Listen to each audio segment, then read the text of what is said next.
In this video, we're gonna do a live example of one of the most valuable skills you can have as a RevOps professional. We're gonna build a comprehensive growth model, and we're gonna use a template that LeanScale uses for their clients every single day.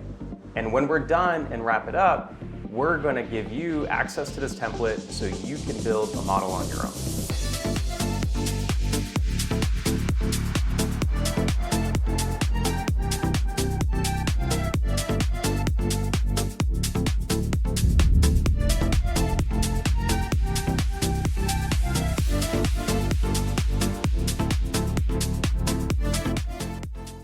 As a quick recap, a growth model is simply reverse engineering your funnel to meet a future growth goal. We're going to work backwards from an exit ARR number that we're looking to grow from. We're going to look at the revenue needed, the bookings needed, created pipeline, leads, and brand awareness, and then understand what resources you need to fund that growth plan. If you're looking for an overview of growth modeling in general, check out this video that we released in our RevOps course. All right, let's go ahead and get oriented with the overall model, and I'll show you around some of the aspects of the model that we have here. So first, we're going to have an input section. So this input section is where we're going to enter some general data about your company, about your growth plan, and also a few assumptions that we'll have to capture.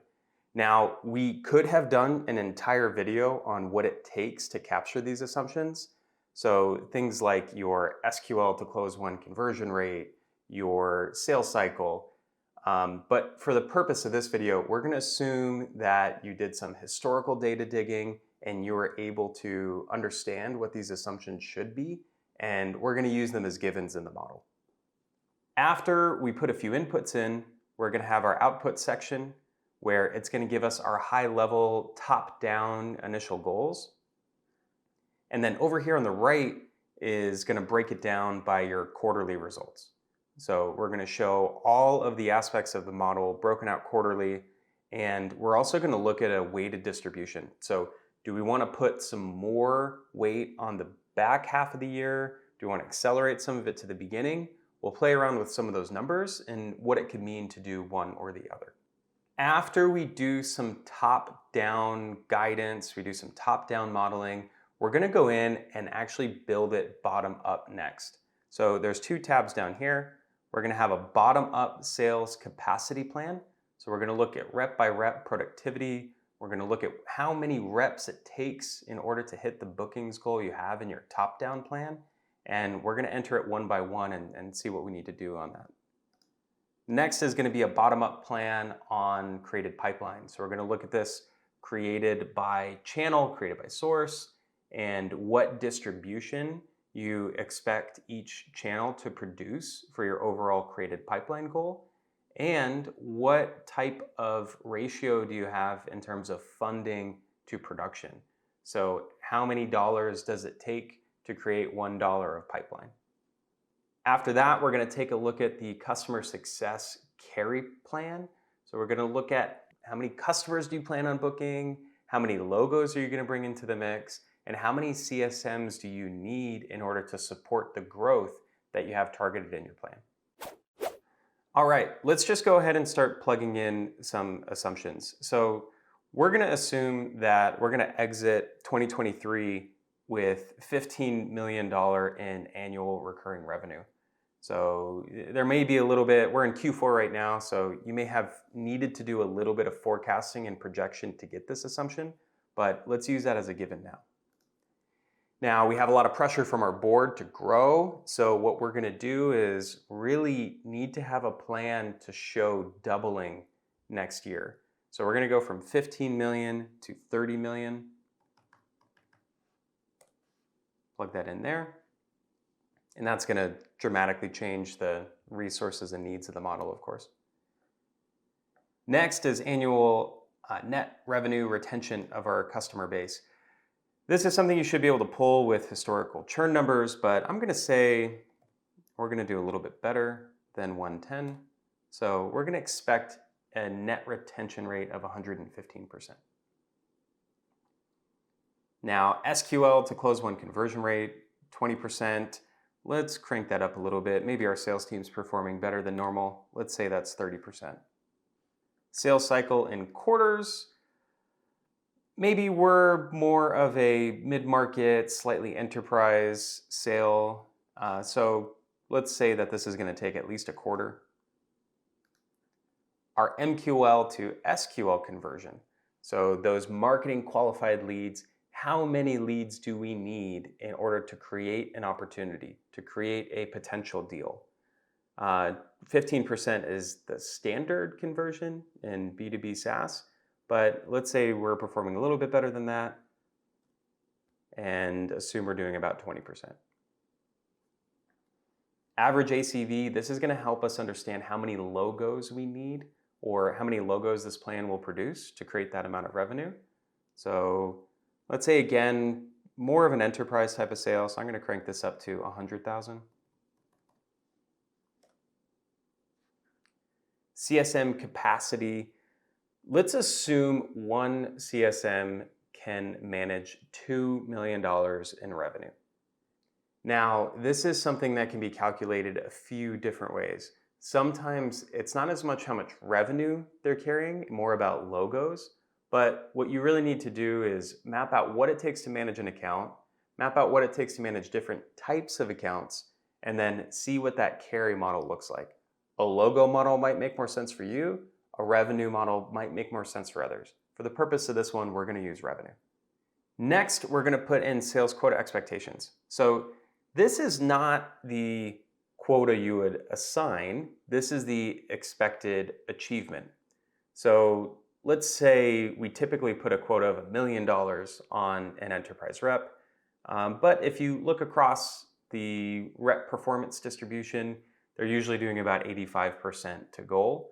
So we're going to use an expected performance of $850,000. So we're going to leave that assumption there. The next input is going to be sales ramp time. I have this in quarters, and this should not be shorter than your sales cycle. So ramp time does not mean they're just trained on your product. Ramp time really means they're starting to close their first deals. So if they come into the organization, there's a level of training, there's a level of understanding with the product, but then the real big part is, are they building pipeline, and are they building enough pipeline to close their first deals? So when you're putting in an assumption for ramp time, keep that at least at the sales cycle. You may extend it longer. For the purpose of this model, I'm just going to assume that the training part of ramp is relatively straightforward, and the majority of ramp is really going to be about building pipeline. So I'm going to keep that ramp time at 1 quarter. Next is going to be your average cost per SQL. So how much does it cost to create a sales qualified lead, to create an opportunity? The best way to calculate this is to look at how many opportunities you've created divided by how many marketing dollars you've invested. So that way you can derive a cost per SQL. And this is going to help us understand the marketing budget we need in order to fund the growth goals that we have set ahead of us. After that, we're going to have our average OTE or on-target earnings for your reps, and then an average OTE or on-target earnings for your customer success managers. As we have a headcount plan that gets produced from the model, it's going to be really important to know what those salaries look like. So when you know how many people you need to hire, you'll understand exactly how much you'll need to fund the growth plan. All right, now that we've entered all of our inputs and assumptions, let's take a look at what it's going to take to go from $15 million in exit ARR to $30 million in exit ARR next year. So the first thing, a lot of this is really going to be driven by a new business bookings goal. So 12.7 million in new business bookings, 128 new logos. We're going to need 24 sales reps by the end of the year, and we're going to need 15 CSMs by the end of the year. The SQL's pipeline needed, we're going to need about $42 million in pipeline that's created within the time period needed to produce the booking, which equates to 425 SQLs, 2,100 MQLs, and a paid marketing budget of 1.4 million. a sales team budget of 4.2 million, and a CSM budget of 1.5 million. Now, if we take a look at that quarterly, something that's really common is to weight the performance a little bit in the back half of the year. So I plugged in some weightings here that we can use. So assuming 40% of the plan comes in at Q4, 25 in Q3, 20 in Q2, and 15 in Q1. This is going to be where the ARR stands at the end of each of those quarters, the net retention effect for each of those quarters, the amount of bookings that you will need, and then the SQLs per quarter. One thing to keep in mind that is often overlooked when you're building a growth model is you have to account for the sales cycle and when you need those SQLs in. So in this case, we assume that a sales cycle is 1 quarter. So when you're looking at the bookings needed for Q1, we need 1.9 million in bookings. We actually have pipeline needs in Q4. So if we go back a quarter, we're going to need that pipeline created and already in pipeline so we can hit those booking goals that are coming up. Now, if I were to change this and say, hey, let's assume things mostly close in the same quarter, it would move that SQL need over into the same quarter. But in this case, we do need a quarter to build. So the future booking goal is going to impact today's quarterly pipeline goal. MQLs are related to the SQLs, and then having the reps in seat, in time, ready for ramp, and ready to start producing is going to be important too.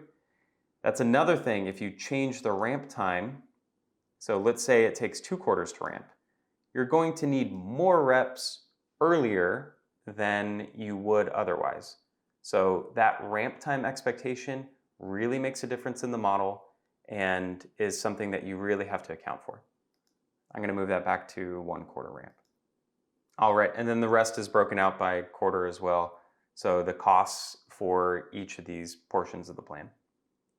And then below, we'll have a few graphs. So the bookings and SQLs that are needed by quarter. And then this is your ARR growth. So you can see where the growth is coming from. A portion is coming from that net retention, and then a large portion is coming from the net new bookings. And then you'll have the go-to-market costs as you're growing throughout the year. So you'll have the costs for the sales team, paid marketing, and your CSM cost or account manager cost. Okay, now that we have some really good top-down numbers and some top-down guidance, it's good at a high level, but what we're going to want to do next is build a bottom-up plan, make sure we're not missing any details, look at this rep by rep to make sure that we have enough capacity to hit the bookings plan in the top-down model. So this is a really simple sales rep capacity plan. And one thing that we're accounting for is the sales cycle that we have. So let's assume you had this team that's currently ramped, they're already hired, and you have the quotas of 850,000, which we talked about earlier, and how that quota is distributed across the quarters. In general, it doesn't always evenly spread across the quarter, so you may want to weight certain quarters over others. But for the purpose of simplicity in this model, I just did a clean, even spread across.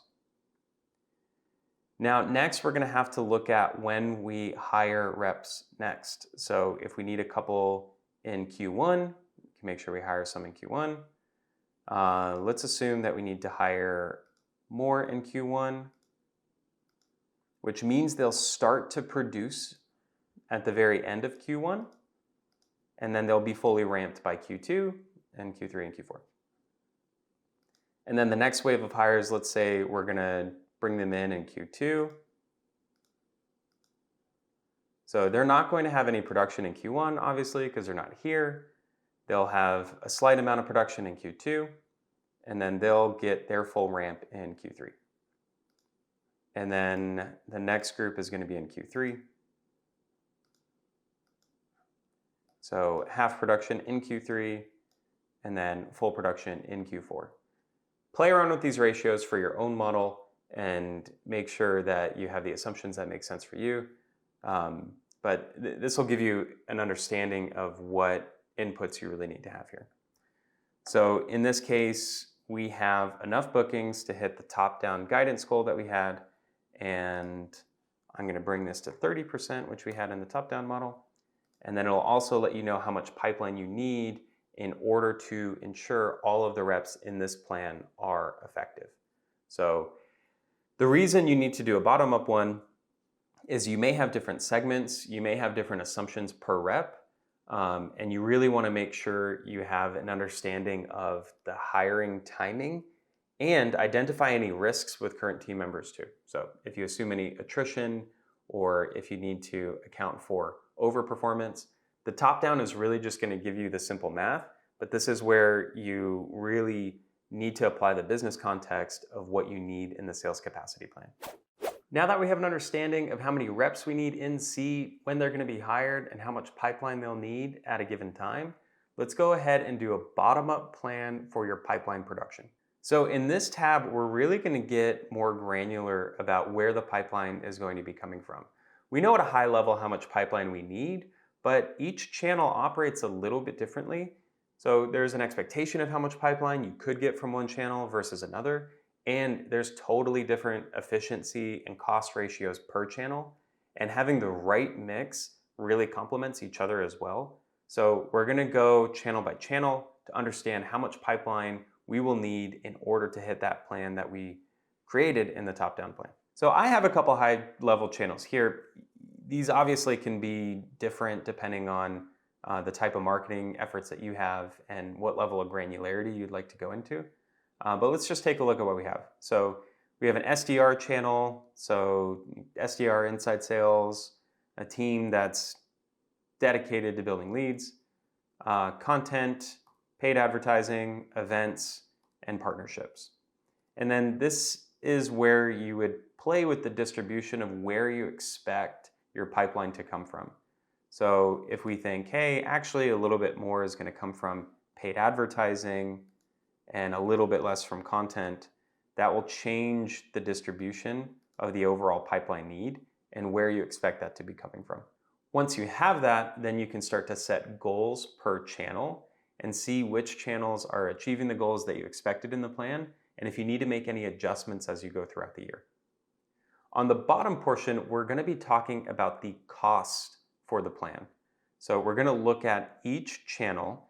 The way we like to do it at LeanScale, and there's other ways to think of this, but I really like to think about how many dollars do we put into the channel and how many dollars of pipeline do we get back. Not dollars of close-won deals, but just dollars of pipeline in general. So in this case, I have a couple assumptions. SDR, every dollar I put in, I get $20 of pipeline back. Content has a $1 to $40 of pipeline ratio. Paid advertising 1 to 20, events 1 to 20, and partnerships 1 to 40. So you can see some channels will be more efficient than others, but sometimes you may not be able to just pour money into it. So partnerships as an example. Sometimes it's difficult to just put another dollar in and expect to get another dollar out. It's a little bit more complex of a strategy.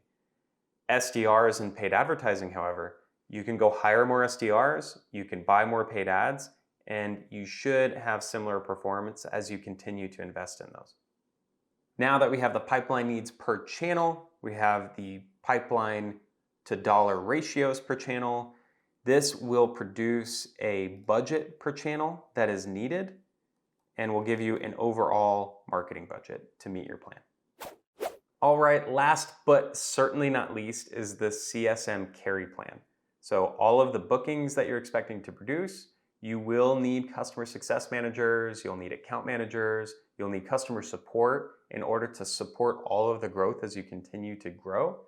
And this is a good way to look at how many CSMs you need in your plan. So I mentioned earlier, there's usually two ways to look at this.